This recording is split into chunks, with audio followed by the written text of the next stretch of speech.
Entre el desembarco de Cristóbal Colón en 1492 y la rendición de España en la batalla de Ayacucho en 1824, transcurrieron 332 años de dominación extranjera en territorio latinoamericano.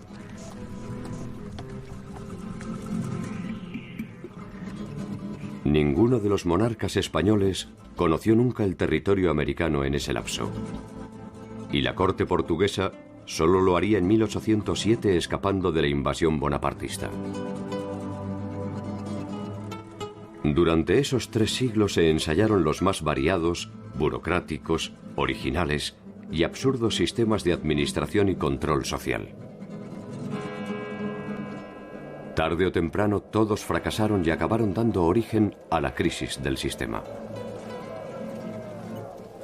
¿Cómo y por qué se derrumbó el sistema de dominación colonial?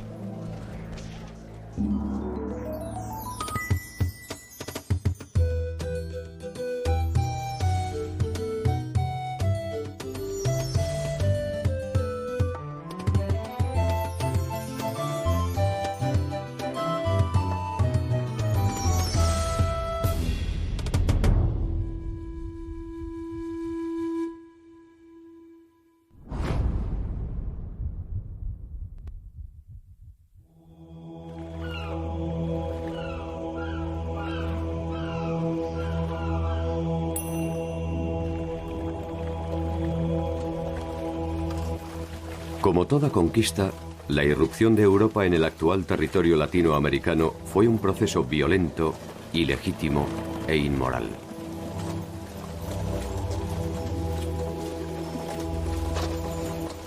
Una mirada tradicional explica los 3 siglos de dominación a partir de la ventaja tecnológica del invasor.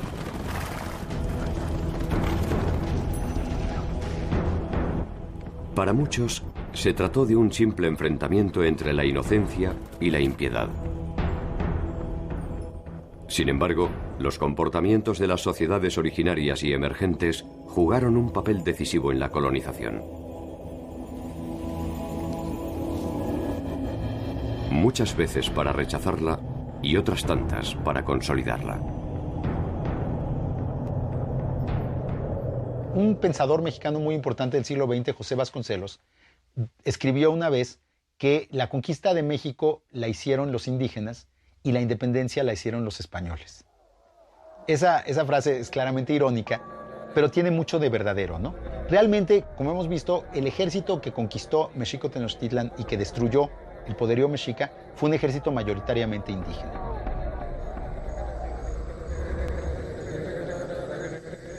La conquista de México, iniciada en 1517, daría una proporción real a la empresa colonizadora. Después de su experiencia en las Antillas, por primera vez los españoles se enfrentan a una fuerza imperial capaz de darles batalla. La clave del éxito de Hernán Cortés reposa más en sus aptitudes diplomáticas que en sus condiciones militares.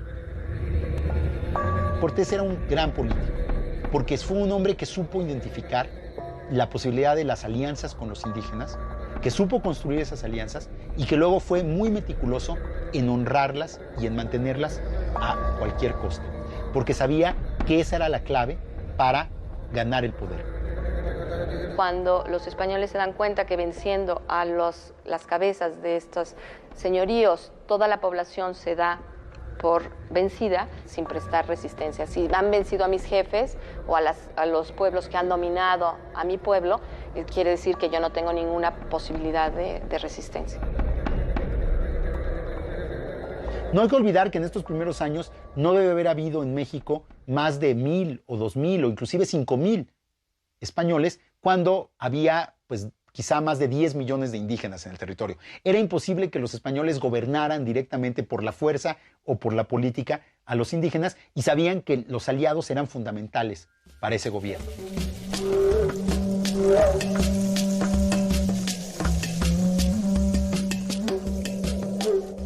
Podría resultar extraño que tamaña desproporción no haya desembocado en una resistencia más decidida y se haya reducido a esporádicas rebeliones.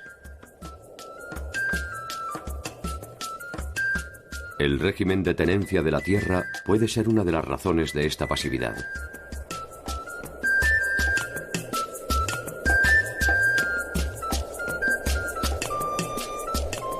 A los pueblos mesoamericanos les era muy preciado quedarse en la tierra que habían trabajado por milenios, pero realmente milenios, sus ancestros, y por lo tanto querían quedarse en los territorios que eran y aceptaron la subordinación. Las tierras de los indios eran inalienables. Por eso que además el sistema no es un sistema feudal, porque otra de las cosas que no podía hacer era quedarse con la tierra de los indios. Lo hacía ilegalmente, pero legalmente no podía. Estos primeros 50 años establecieron una tensión constante entre las aspiraciones de los reinos europeos y las realidades que en Latinoamérica encontraba la avanzada colonizadora. Lo que hubo a lo largo del siglo XVI fue una negociación entre los españoles y los indígenas para ver cuántos privilegios se iban a conservar, de qué manera se iban a conservar, cómo se iba a gobernar la Nueva España respetando a los pueblos aliados. Conforme los españoles fueron ganando fuerza, fueron respetando menos a los aliados. Y conforme obviamente los aliados se fueron debilitando, fueron perdiendo muchos de los privilegios que tenían. El sistema de gobierno, de alguna manera, tenía que regirse por un cuerpo de leyes. El rey no podía manejar esto, ¿no?, en forma personal. Hacía un consejo, como hay otros consejos en España, un consejo dedicado exclusivamente a los asuntos de Indias. El Consejo sugiere, el rey decide, y los funcionarios coloniales intentan cumplir las leyes, atendiendo las demandas crecientes de quienes viven en América. Os espanhóis não se intimidaram em criar instituições locais na América, enquanto que os portugueses, nesse sentido, foram muito mais centralizadores.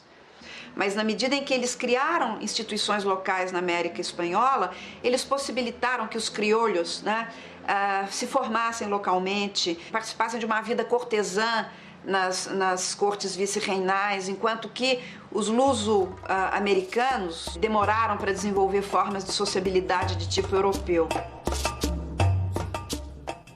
Imaginar que dos mundos tan diferentes podían funcionar sin conflictividad transforma la empresa en una cruzada irracional.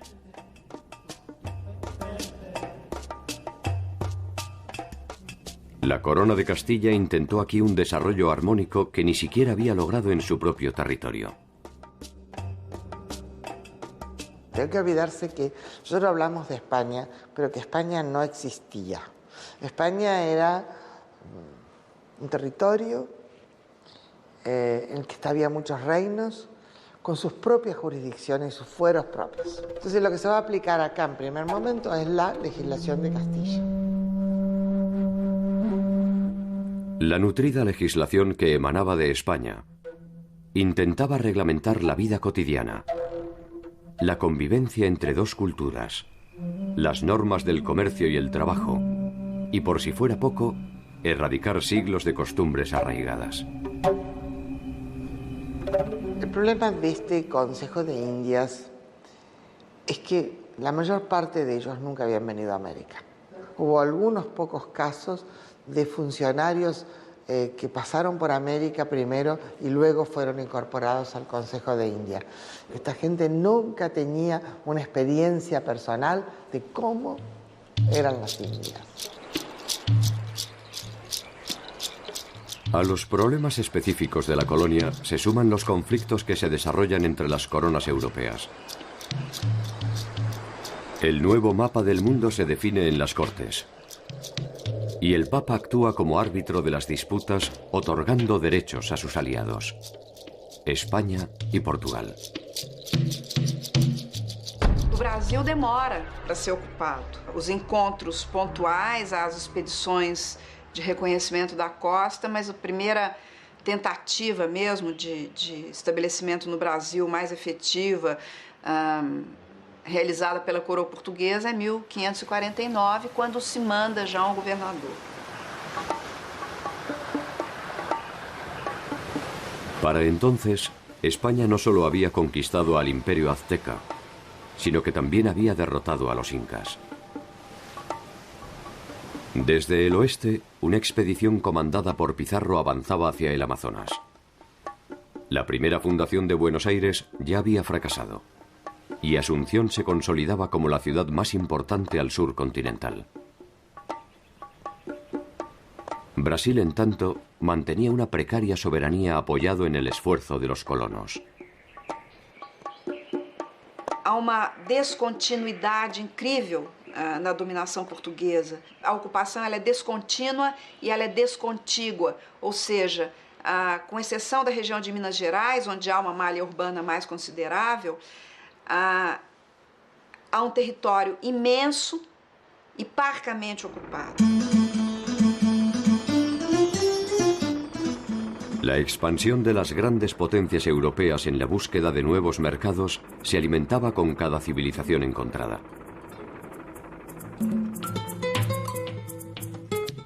Cada una de ellas despertaba una ilusión de riqueza que convocaba a los mercaderes del mundo deseosos de participar en el reparto de utilidades. España y Portugal poseían la llave de este mundo de abundancia. Não há um projeto racional de financiamento da empresa colonizadora, mas há uma combinação de iniciativas privadas e dinheiro do Estado.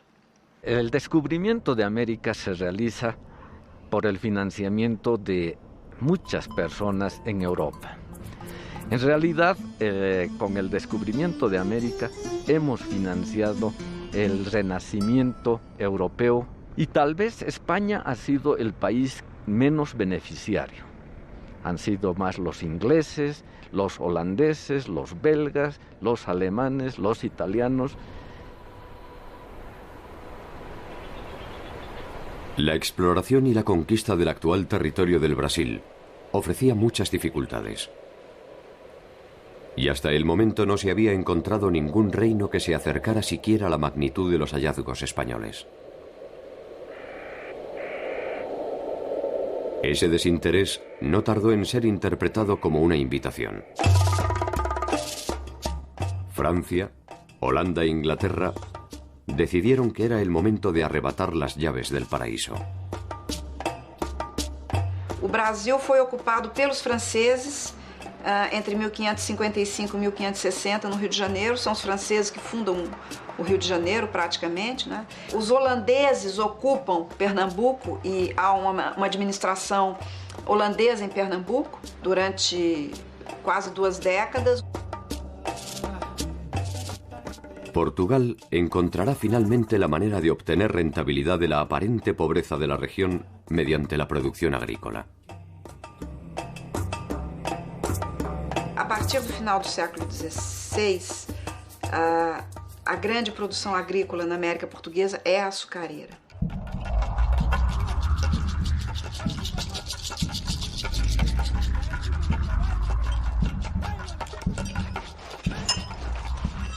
El tráfico de esclavos fue otra de las fuentes de ingresos primordiales de Portugal y de otras potencias europeas.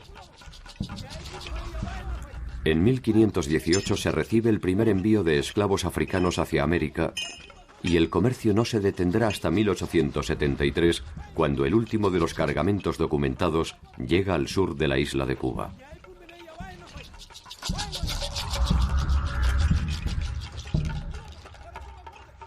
A presença de escravos negros ela é central na produção econômica americana e ela é central na organização da sociedade americana. A riqueza, sob muitos aspectos, ela é medida através do número de escravos que um determinado senhor possui.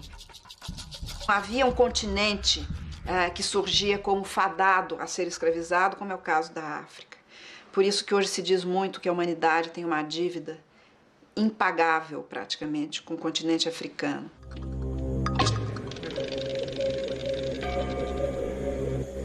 Un poco más de 100 años debió esperar Latinoamérica para que un funcionario colonial nacido en el territorio asumiera funciones de gobierno. En 1597, un hijo de españoles, Hernando Arias de Saavedra, Hernandarias, asume el liderazgo del gobierno de Paraguay. Desde el inicio de la conquista de la Cuenca del Plata, la resistencia de guaraníes y tupís puso en vilo tanto a la corona española como a la portuguesa.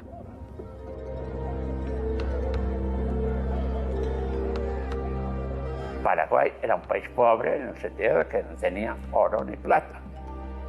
Si encima tampoco tenía indios para trabajar con los españoles, entonces era más pobre todavía. Las presiones de Portugal y las demandas de los encomenderos que exigen la pacificación interna desembocan en la convocatoria de una orden religiosa que habría de escribir una de las páginas más inusuales de la vida guaraní: la Compañía de Jesús.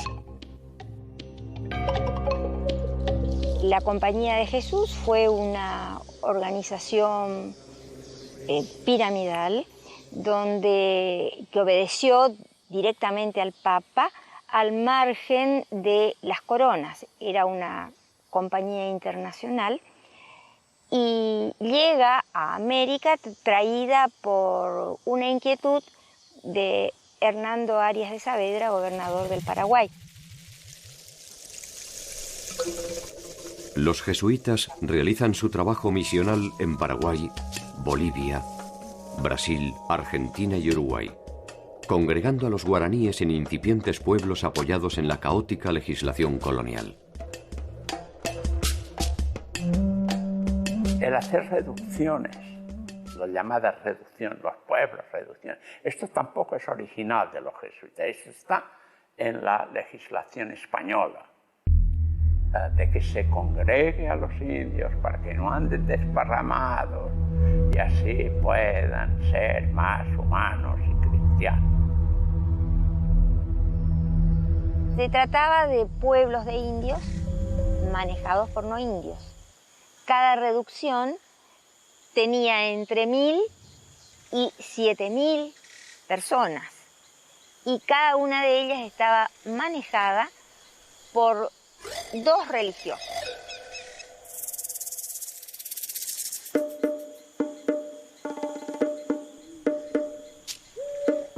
La experiencia jesuítica ha convocado innumerables debates. Más allá de su indudable éxito, las razones profundas de su emplazamiento y la aceptación de los indígenas del régimen reduccional pueden explicarse como parte de un complejo esquema de negociación que incluyó exenciones tributarias, acceso a herramientas y protección ante los abusos. En los 10 primeros años, a partir de la conversión, se estaba libre de pagar este tributo, lo cual era un atractivo para el indígena de decir, bueno, yo me hago cristiano, pero durante 10 años no voy a pagar todavía tributo. Las sociedades nativas encuentran en esta combinación de intereses una forma de supervivencia ante la invasión. Y poco a poco se agrupan en torno a las misiones estableciendo una armónica convivencia. Lo que se pretendía con la excusa también de cristianizarlos y de hacerlos más civilizados era reunir a los indios para el trabajo. Esta era la verdad. Se trató de un sistema social y político cerrado, pero con una salida económica muy fuerte.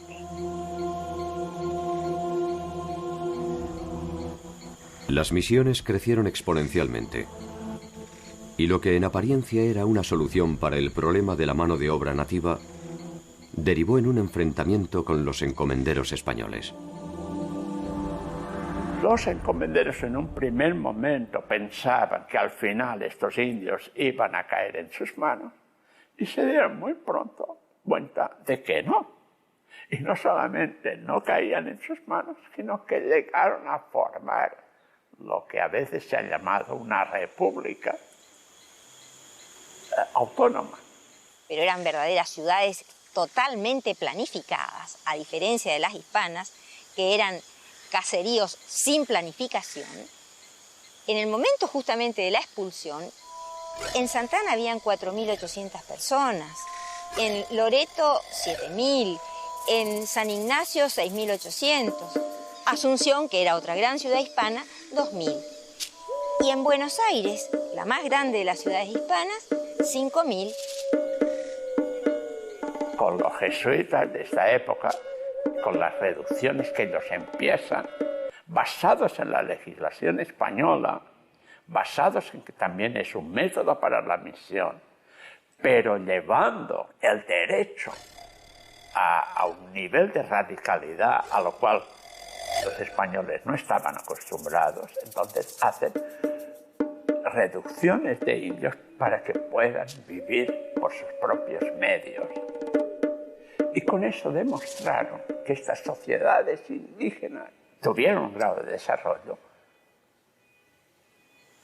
bueno, 10, 100 veces superior al propio español criollo. La experiencia jesuítica nunca alcanzó ese grado de eficacia en otros territorios. Cada una de las versiones de Latinoamérica imponía sus propios sellos a las formas de organización. En el territorio andino, una figura distintiva iba a marcar los límites de la dominación colonial: el curaca.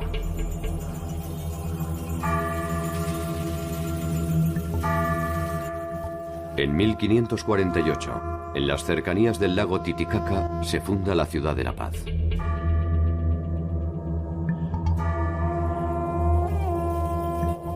Los garantes del equilibrio andino eran los jefes regionales o curacas, que actuaban como nexo entre el mundo colonial y el indígena. Este contrato de convivencia se había establecido a partir de la derrota del Imperio Inca e incluía principalmente a los jefes que habían prestado su colaboración a los conquistadores. La bisagra típica que había en el Estado colonial era que estaba entre la llamada República de Indios y la de República de Españoles. En unas partes llamaban cacique, en otras llamaban curaca.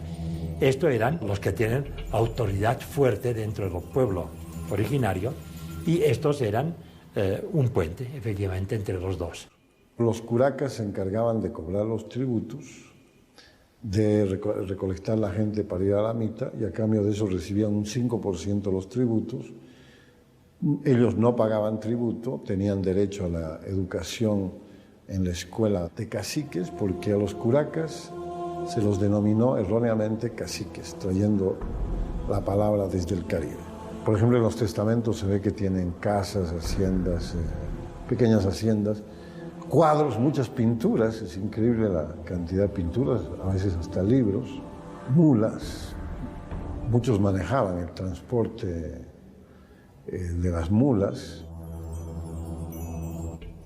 Una de las principales fuentes de ingresos del gobierno español es el tributo.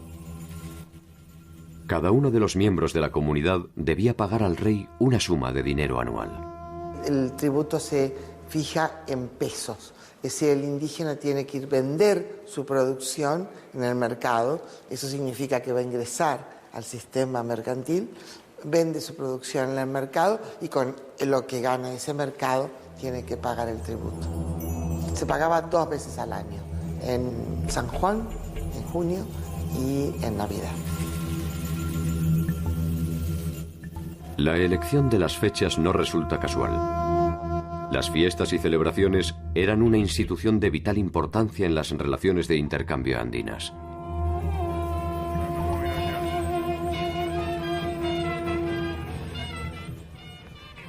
Los españoles les otorgaron una nueva significación simbólica, pero las mantuvieron como un instrumento de recaudación de bienes y servicios.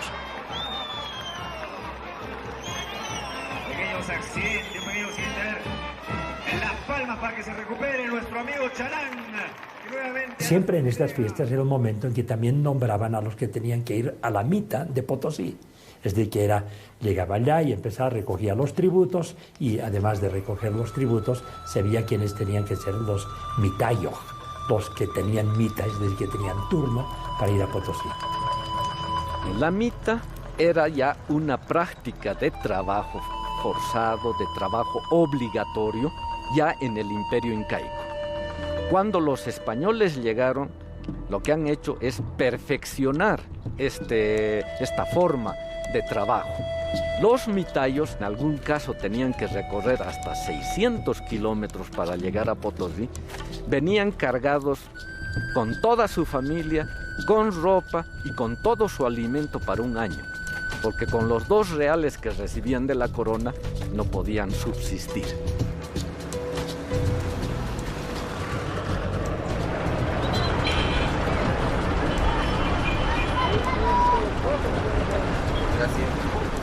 Ustedes no conocen y necesitan conocer la mina para trabajarla.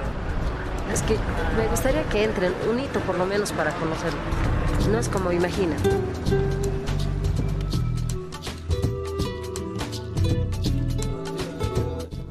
La designación de los mitayos se transforma en una fuente de conflictos. Los curacas designan discrecionalmente a los elegidos, quienes a cambio del pago de una suma pueden eximirse de esta obligación. En poco tiempo, este pago ilegítimo es una fuente de ingreso de vital importancia para la corona y fundamentalmente para los funcionarios coloniales y los curacas que presionan a la población siguiendo el nuevo protocolo de rentabilidad impuesto por los Borbones. Quizás es muy importante para entender todo lo que ocurre en este tiempo un cambio que ocurre en España, que es que entran los Borbones. Y los Borbones, vistos desde la perspectiva española y europea, son los modernizadores del Estado y por ende también de las colonias. Toda esa especie de convivencias, modus vivendi que se habían encontrado entre la República de Españoles y la República de Indios, lo encontraban anticuado y lo querían modernizar. Y entonces el Estado tenía que ser mucho más fuerte en todas partes. Estas transformaciones afectan principalmente a los intereses de los grupos corporativos, encomenderos, comerciantes, propietarios de minas y transportistas. Incluso la Iglesia ve reducido su poder tanto en lo económico como en lo político. En 1776, la Compañía de Jesús es expulsada de España y Portugal. Y como consecuencia, debe abandonar las reducciones guaraníticas. Los jesuitas fueron sustituidos por franciscanos, mercedarios y dominicos. El mapa de Latinoamérica cambia al ritmo de estas reformas. Y se crean nuevas jurisdicciones políticas que buscan reforzar el control sobre la actividad económica. Lo que hoy es Bolivia dependía del Virreinato del Perú hasta 1776. Desde 1776 hasta el inicio de la Guerra de la Independencia dependía del Virreinato de La Plata, cuya capital era Buenos Aires. El territorio andino queda dividido en 2 regiones, una que responde a los intereses de Buenos Aires y la otra a los de Lima. Los convidados de piedra de estas transformaciones son los grupos originarios. Hacia 1730, en los Andes, se multiplican las protestas contra las nuevas reglamentaciones. Poco a poco estas demandas se intensifican ante la indefinición de las autoridades, que están lejos de imaginar la futura escalada de violencia que pondrá en riesgo el sistema de dominación español.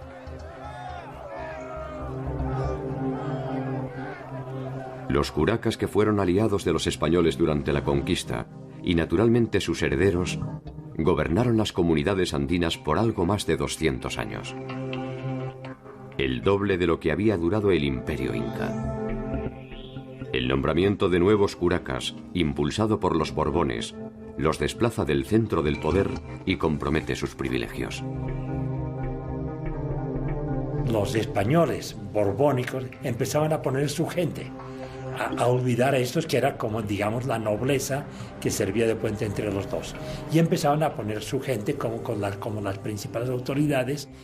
Llegó lo que aquí se empezó a llamar los caciques intrusos. Los caciques le daban distintos nombres que no respetaban esta autoridad de este estilo. Todo eso creó un montón de revueltas en distintas partes de resistencia a la manera en que se vivía, tanto en los indígenas como también en algunos españoles. Hubo una serie de rebeliones en todo ese tiempo.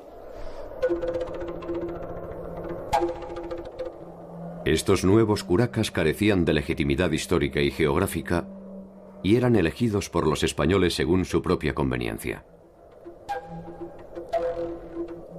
Los curacas desplazados y sus herederos no tardaron en presionar a las autoridades para recuperar su pequeño espacio de poder. Florencio Lupa era un curaca mestizo que gobernaba la región de Moscari. En su figura se concentran todos los vicios que sirvieron de fragua para la rebelión. Su situación patrimonial se sustentaba en una administración despótica que incluía otra de las prácticas lucrativas que había instaurado la corona: los repartos. Los repartos era en vez de mercado libre o comercio libre, comercio obligatorio. Telas que llegaban de España o de los Obraques o de otras partes, mulas que venían del norte argentino. El corregidor tenía el monopolio de la comercialización de esto y obligaba a que la gente del común compraran esas cosas. A los tributos excesivos, la discrecionalidad de la designación de los mitallos, las usurpaciones de tierras, la presión de los repartos forzosos y la crisis de la legitimidad cacical, se sumaría un nuevo foco de conflictos. La población andina estaba obligada a pagar un tributo a las iglesias y a correr con los gastos de las celebraciones religiosas. Los Borbones reducen estos aportes, y los curas en represalia suspenden algunas de las fiestas y presionan a los indígenas para que continúen pagando. Dionisio Cortés, uno de los curas de la región norte del Potosí, llegará incluso a encerrarlos y castigarlos con azotes ante la negativa de continuar aportando al mantenimiento de la iglesia. La audiencia de Charcas es la receptora de los reclamos indígenas e intenta mediante sus fallos aplacar el descontento generalizado.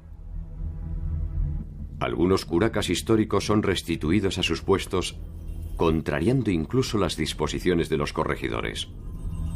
La población queda encerrada entre esta suma de conflictos de poder. Porque los indígenas justamente aprenden muy rápidamente a ingresar a la justicia, al sistema jurídico. Rápidamente aprenden a pleitear y ellos defienden muy hábilmente sus tierras con sus derechos, porque lo que va a aceptar España es la tradición oral que ellos transmiten. El 25 de marzo de 1778, Joaquín Alós asume el cargo de corregidor de la convulsionada región. Los indios de Moscari presionan a las autoridades para destituir a Florencio Lupa. Muy cerca de allí, en la localidad de Macha, se produce una protesta similar. Dos indígenas del lugar, Tomás Catari y Tomás Hacho, intentan deponer al curaca que ha designado a Alós, reclamando que ellos son los auténticos curacas de Macha. Alós los manda detener.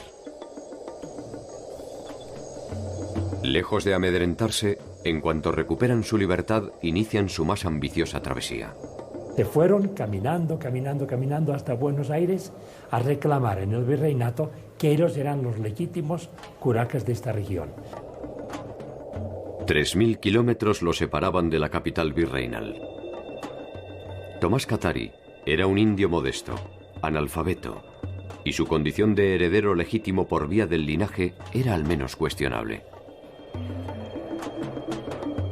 Sin embargo, quizás en honor al carácter épico de la proeza, es recibido en Buenos Aires por el virrey Bertiz, quien ordena investigar al corregidor Alós y reponer a Catari como curaca de Macha de comprobarse la veracidad de sus planteamientos. A su regreso, en mayo de 1779, Tomás Katari es encarcelado nuevamente por Alós, quien confisca el documento firmado por el virrey, aduciendo que es falso. En agosto de 1780, Alós sufre una violenta manifestación que exige la liberación de Katari. Al comienzo de la represión, Alós es tomado prisionero. Y lo tuvieron detenido y entonces lo llevaron de comunidad en comunidad, le vistieron de indígena, ¿no? Descalzo, y le daban a comer chuños. Así vivimos nosotros, lo sentimos, pero eso es lo que tenemos y todo eso. Y lo tuvieron detenido hasta que Alós hizo una orden, en quien la orden dio la orden de liberar a Tomás Katari. Durante este conflicto, los grupos aymaras de Macha terminaron pagando a Tomás Katari el tributo exigido por la corona. Katari no solo entregó sus tributos a las autoridades virreinales, también aumentó la recaudación, demostrando los manejos fraudulentos que se habían institucionalizado en la región.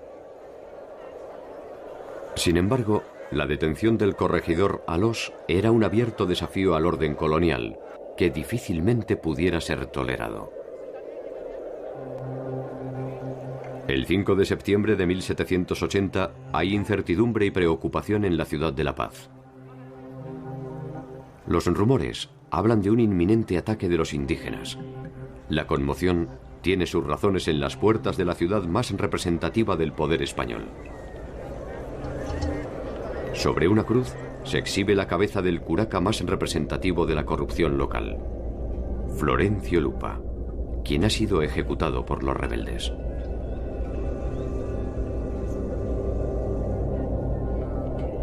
Ante el temor y el desconcierto de las autoridades españolas, Tomás Katari es detenido nuevamente.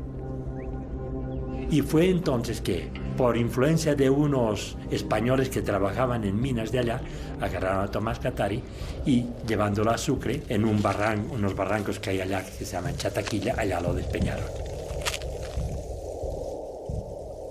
La muerte del líder llevaría una espiral de violencia a la región. Sus hermanos Dámaso y Nicolás Katari se enfrentan ahora abiertamente con el régimen. Los españoles pierden el control territorial, abandonan las haciendas, se refugian en iglesias y ciudades y los indígenas armados controlan la región norte del Potosí. En la Cuaresma de 1781 le llegará el turno al padre Dionisio Cortés, que es asesinado aparentemente por órdenes de Dámaso. Decenas de curacas fieles a las autoridades también son asesinados. Una semana después, otro grupo de indios irrumpe en la iglesia de San Pedro de Buenavista y mata a más de 200 personas que se habían refugiado en el interior, incluyendo al sacerdote. Los hermanos Katari avanzan sobre la ciudad de La Paz y establecen un sitio desde las laderas de los cerros en abierto desafío al gobierno español. No muy lejos de allí, Cuzco, la que había sido la gloriosa capital del Imperio Inca, vivirá un episodio similar. A medio camino entre Cusco y el lago Titicaca hay un lugar llamado Tungazuca, que es una hacienda cuyo propietario de esta hacienda era el cacique José Gabriel Condorcanqui, ese era su nombre. José Gabriel Condorcanqui, que pasaría a la historia como Tupac Amaru II, lidera una protesta similar contra los abusos de los corregidores. Así como este Tomás Katari era relativamente pobretón, no era un ricacho, pues él era un señor de esos así, había estudiado en el colegio de los jesuitas, no el para hijos de caciques, sino el de los españoles. Tenía mucha conciencia de su nobleza inca, tenía un pleito en el virreinato por el marquesado de Oropesa, es decir, un título nobiliario español. Mientras que la sublevación de los cataris fue la consecuencia de un proceso algo improvisado, la de Tupac Amaru fue una acción premeditada que perseguía fines específicos: la búsqueda del poder. El corregidor de la región de Tinta, don Antonio de Arriaga, serviría de instrumento para dar inicio a la rebelión y hacerla irreversible. Fue el día 4 de noviembre del mismo año, del 1780. Tupac Amaru, que hizo toda una gran fiesta en su finca de Tunca-Suca, invitó al corregidor. Cuando se estaba yendo, le hicieron una emboscada allí a la salida de ahí y lo trajeron detenido, preso ya, y empezó a hacer un juicio a Arriaga por las cosas que había hecho contra su pueblo. La sorpresa de Arriaga debe haber sido mayúscula. Un nativo se arrogaba el poder de justicia en territorio español. Al menos no fue una sorpresa duradera. 6 días después sería encontrado culpable y Tupac Amaru II daría un paso más arriesgado. Levantó una horca, que era privilegio de los españoles, y lo colgaron. Y a partir de eso, entonces empezó una rebelión, y ahí Tupac Amaru buscó una alianza con los mestizos del Cusco. Los indígenas de la región, cansados de los abusos, se suman mayoritariamente al llamado de Tupac Amaru, quien al mando de un improvisado ejército obtiene una primera victoria en Sangarará. Ahora se encamina a Cuzco. Su esperanza es que los criollos se plieguen al movimiento ante la promesa de libre comercio y supresión de impuestos. Los criollos finalmente eligen el dominio colonial. Tupac Amaru llegó a cercar el Cusco, pero no tuvo éxito. Lo persiguieron y en una batalla no lejos de Tunga-Suca, allá perdió, alguien lo denunció y entonces lo ejecutaron en la plaza del Cusco con los 4 caballos. Cada parte de su cuerpo iba a un sitio que había sido rebelde para escarmiento. Y así fue que acabó Tupac Amaru pronto, bastante pronto. Algunos de sus capitanes logran escapar hacia el sur, donde la rebelión iniciada por los cataris aún no se había apagado. Los cataris todavía mantienen el cerco sobre La Paz y están en condiciones de dar el golpe definitivo. Pero las diferencias internas entre los grupos rebeldes, fundamentalmente entre los de Macha y Pocoata, paralizan el movimiento. El cerco se diluye y algunos curacas comienzan a ver que quizás han ido demasiado lejos. Los hermanos Katari y los principales líderes rebeldes son delatados por sus propios compañeros y apresados por las autoridades españolas. Los traidores recibirán a cambio una amnistía general y la restitución de sus privilegios. La caída de Nicolás y de Dámaso en las puertas de Sucre ocurrió a principios del 81. Los detuvieron, les hicieron un juicio y los ajusticiaron. Dámaso Katari y su hermano Nicolás, junto con otros insurgentes, fueron ahorcados en la plaza pública. La orden exigía que sus restos mutilados se exhibieran en las cabeceras de los pueblos rebeldes. Pese al escarmiento ejemplar, el control de la región estaba lejos de volver al estado anterior a la revuelta. Entre Potosí y La Paz se encuentra la ciudad de Oruro. De allí surgiría el líder que podría reunir ambas rebeliones bajo un solo nombre: Julián Apasa. Ya se sabía que Tomás Katari lo habían matado, ¿no? Que Tupac Amaru ya lo habían matado, y entonces él hizo una sesión de lo que se podría llamar de chamacanis. Chamacani es el nombre de uno de los sacerdotes, de los profetas, diríamos, de la cultura aymara, que quiere decir el dueño de la oscuridad, ¿no? Que hablan con los cerros, con la madre tierra, etcétera, etcétera, desde la oscuridad. No tienen contacto, como una especie de medium.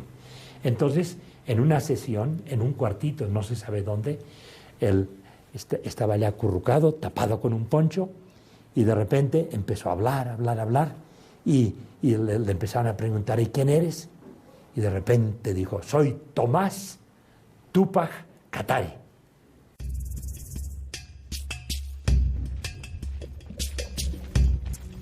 Tupac Katari irá directamente al corazón del poder e iniciará un nuevo sitio de la ciudad de La Paz. Desde el norte, las fuerzas supervivientes de la rebelión cuzqueña, al mando de Andrés Tupac Amaru, se sumarán al poderoso cerco. El joven Andrés también tendrá a su lado una presencia femenina y feroz: Gregoria Apasa, hermana de Julián y también su compañera.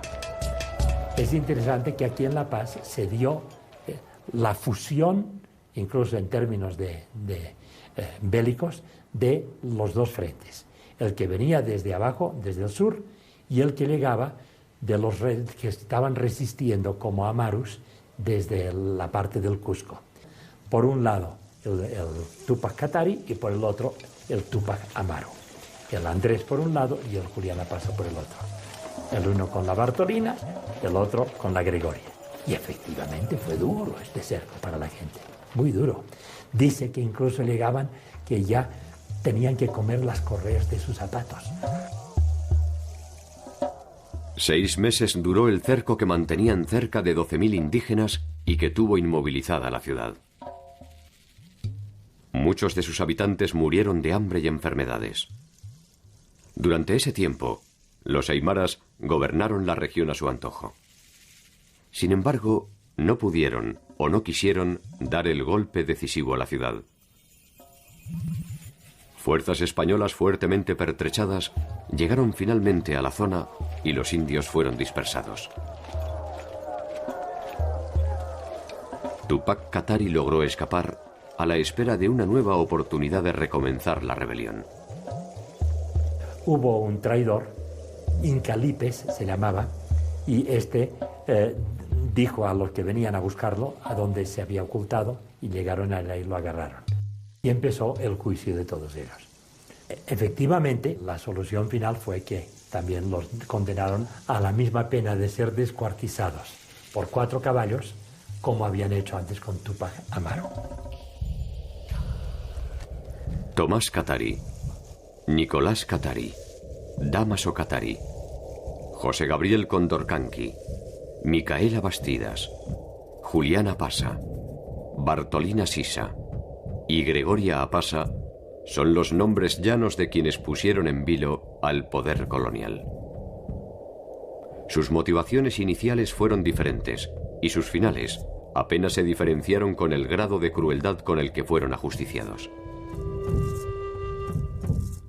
Cuando sus restos fueron esparcidos por el territorio andino, perdieron sus individualidades y fueron semillas de otros Amarus y Kataris. Aunque quizás no hablaran tan explícitamente de independencia, pero fue una rebelión claramente contra el poder colonial.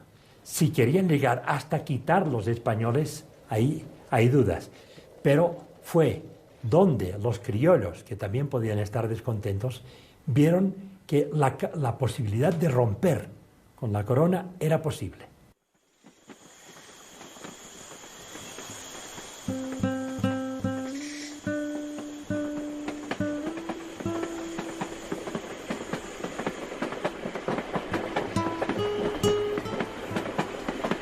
La próxima estación en la historia de Latinoamérica es la de las guerras de la independencia.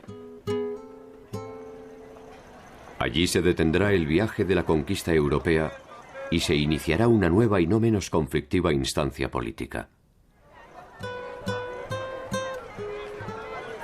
Los pueblos originarios perdieron en esa ocasión el tren que podría haberlos llevado a una demorada victoria. La fanática convicción del poder colonial los había homogeneizado como tributarios sometidos. Ese sometimiento estableció un grado de pertenencia común que originó muchas de las rebeliones indianas. La compra de voluntades y la obtención de módicos privilegios finalmente definieron la suerte de las revueltas. Mientras que algunos grupos resistieron con perseverancia la dominación, otros muchos prefirieron amoldarse a las condiciones del vencedor, dándole el impulso necesario para prorrogar el sometimiento. Quizás ese sea el único saber que nos legó la larga noche de la ignorancia.